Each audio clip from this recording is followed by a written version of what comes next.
right, here we're going to the bar to do our pull-up test.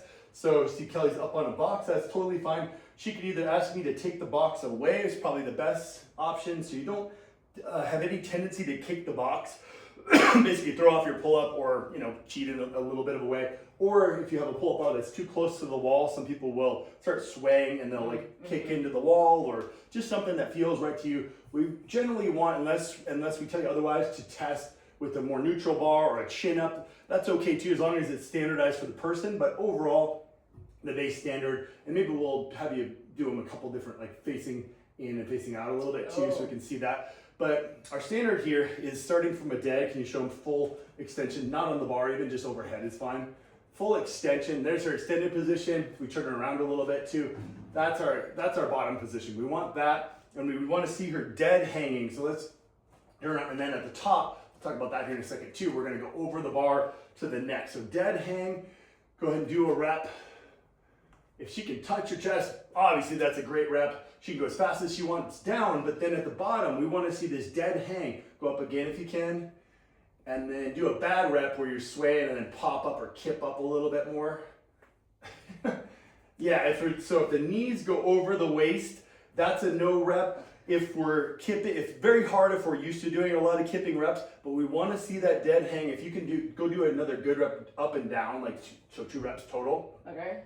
So dead hang to start, 1 rep good, another rep good. So she had a momentary pause. It's so slow, but she's so controlled with this, so we're giving her the thumbs up for the rep, rather than again coming down and having all this swing, or commonly people don't come down all the way, and they definitely don't lock out at the top or fully pull over the bar, not lock out, sorry.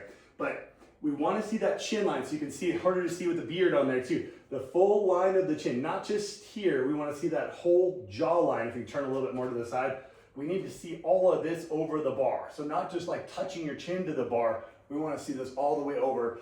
And if that's too hard to do, that's too straining.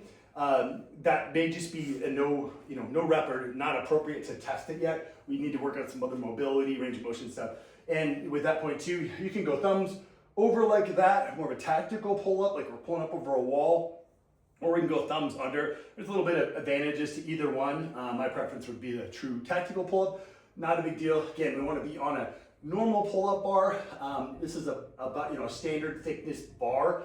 If you're using a thicker bar, that's all you have, or you're using rings, things like that, that's all potentially okay. The base standard that gives us all of the information, all of the worldwide standards for all different age groups, standardized tests would be here on a more strict pull-up, regular pull-up bar, rather than rings. Again, you can use that. You just want to be consistent with how you're testing that. And again, we're showing you this so we can have the consistency of our standards in general.